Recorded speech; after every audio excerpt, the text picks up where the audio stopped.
মেজিয়া তাপবিদ্যুৎ কেন্দ্রের চিমনি নির্মাণের সময় প্রবল ঝড়ে লোহার মাচা উড়ে পড়ল টিনের শেডে। টিনের শেড চাপা পড়ে মৃত 2 শ্রমিক, আহত আরও 1।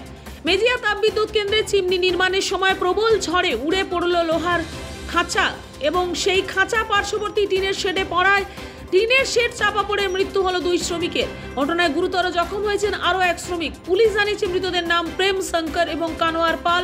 দুজনের বাড়ি উত্তরপ্রদেশের বরেলি এলাকায়। স্বপ্নের বাড়ি মানে স্বপ্ননীর কলোনি।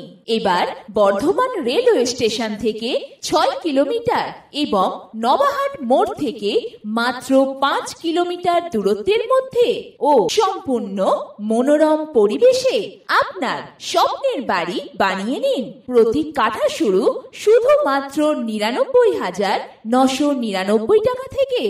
থাকছে লোনের সুবিধা। 50% ডাউন পেমেন্ট করে কাঠা প্রতি 928 টাকা 84 মাসে পরিশোধ করুন। বিশদে জানতে ফোন করুন 8918277795। স্থানীয় সূত্রে জানা গেছে, বাঁকুড়ার মেজিয়া তাপবিদ্যুৎ কেন্দ্রে সম্প্রতি নতুন দূষণ নিয়ন্ত্রণ চিমনি তৈরির কাজ চলছে। বরাদপ্রাপ্ত ঠিকা শ্রমিক সংস্থা তারা নির্মীয়মান চিমনির প্রায় 100 মিটার উঁচুতে নির্মাণ কাজের জন্য প্রয়োজনীয় লোহার মাচা তৈরি করছিলেন। গতকাল সন্ধ্যায় প্রবল ঝড় শুরু হলে সেই মাচারই একাংশ উড়ে গিয়ে পড়ে নির্মীয়মান চিমনির অদূরে থাকা একটি টিনের শেডে। ঝড় বৃষ্টির হাত থেকে বাঁচতে ওই সময় টিনের শেডে আশ্রয় নিয়েছিলেন ওই চিমনির জনা 6 শ্রমিক।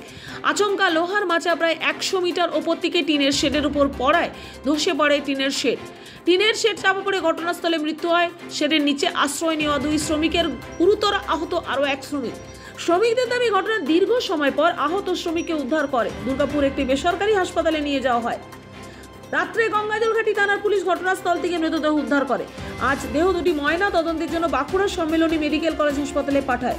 মৃতদেহের পরিবারকে উপযুক্ত ক্ষতিপূরণ দেওয়ার পাশাপাশি নির্মাণ ঠিকা শ্রমিকদের প্রয়োজনীয় নিরাপত্তামূলক ব্যবস্থার দাবিতে সরব হয়েছেন শ্রমিকেরা।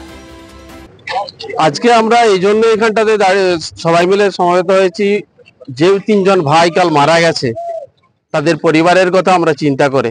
কারণ আমরা সবাই যারা এখানে কাজ করছি তারা প্রত্যেকেই পরিবারের সেফটি নিয়ে চিন্তিত। আজ যে 3টা ভাই মারা গেছে, কাল যদি আমি যাই তাহলে আমার কি হবে, এই করে আমরা সবাই মিলে এখানে দাঁড়িয়ে আছি তার এবং সেই পরিবারকে সুষ্ঠু সুরক্ষা দেওয়ার জন্য। আরেকটা বিষয় বলতে চাই, আগামী দিন যেন এই ধরনের ঘটনা পুনরাবৃত্তি হওয়ার কোনো রকম সুযোগ না থাকে, তার জন্যই আজকে আমাদের এই প্রদর্শন। আপনারা কি আজকে সকালে কাজ বন্ধ রেখেছেন? আমরা রেখেছি। কি হয়েছিল? কালকে আমাদের 3 জন ভাই ওখানে কর্মরত ছিল, 16 L&T FGD প্রজেক্ট, সেখানে কর্মরত ছিল। কর্মরত করার পর অবস্থায় থাকার পর আমাদের ঝড় বৃষ্টি শুরু হয়। সেই সময় শেডের নিচে 3 জন ভাই দাঁড়িয়েছিল। হঠাৎ করে সেখানে যে ধাঁচা স্ট্রাকচার, সেই স্ট্রাকচার পুরো পড়ে যায় এবং তারা সেখানে দাবা গিয়ে সেই আমরা ছবিতেও আমরা দেখতে পাচ্ছি কিভাবে মারা গেছে। তো এরকম একটা যে ধাঁচা, এমন কিছু ঝড় বৃষ্টিকাল হয়নি, কিভাবে পড়ে যায়? একদম গাফিলাতি, এটা কোনো সন্দেহ নেই। আমরা চাই আর কোনো ধরনের এরকম ইনসিডেন্ট যেন না আমাদের এই ধরনের ঘটে, অঘটন যেন না ঘটে। প্রত্যেকটা শ্রমিকের সুরক্ষা আমরা চাইছি। আর সাথে যে ভাই 3 জনে আমরা মারা গেছে সেই পরিবারের ভবিষ্যৎ সুনিশ্চিত কোম্পানিকে অবিলম্বে করতে হবে। और जब 7 बजे के लमसम में आंधी उठा, बारिश आया, ऊपर से वो जो शेड है बनाया गया था वो भाड़ा वो पलटी हो गया स्ट्रक्चर के ऊपर।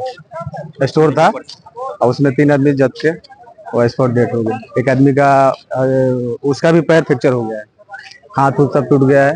अभी जी रहा है, भगवान उसकी। अब क्या चाहिए? हम चाहिए कि उनका मम्मी पापा जो भी फैमिली है उनका पैसा मिले, घर चल जाए उनका। जीवन में अब तो कोई है नहीं उनका कमाने वाला। कितना आदमी था शेड पे? वो 6 लोग था, 3 आदमी तो बच गया है, चोट थोड़ा बहुत आया है, पीठ पे आया हुआ है। और 3 आदमी का मौत हुआ, 2 आदमी का मौत हुआ। एक आदमी का पूरा, मैंने वो भी समझिए कि वो खाली सांस चल रहा है। जी सर क्या हिंदी कल शाम 7 बजे बारिश का समय आने के कारण हम अंदर थे। वो लोग ऊपर से उतर के नीचे स्टोर में सामान रखने गए थे। उसी दौरान थोड़ी हवा तेज होने के कारण ऊपर जो चिमनी के ऊपर भाड़ा रखा था वो उस पे गिर गया। 3 आदमी था, 3 में 2 की डेथ हो गई, एक का ट्रीटमेंट चल रहा। और साहब को मैंने बोला कि साहब हेडर मंगा दो। 1.5 घंटे के बाद हेडर आए वहाँ। अब किसी स्टाफ वाले ने साहब के ने हाथ नहीं लगाया उसमें। श्रमिक का सिक्योरिटी नहीं था? सिक्योरिटी नहीं था उस समय, बारिश उस समय था, बाद में पहुंचा पूरा स्टाफ, बारिश का समय चल रहा था। कोई सेफ्टी नहीं है? वर्कर का सेफ्टी नहीं था। বাঁকুড়া থেকে পাপিয়া বারুয়ের রিপোর্ট নূতন ভোর।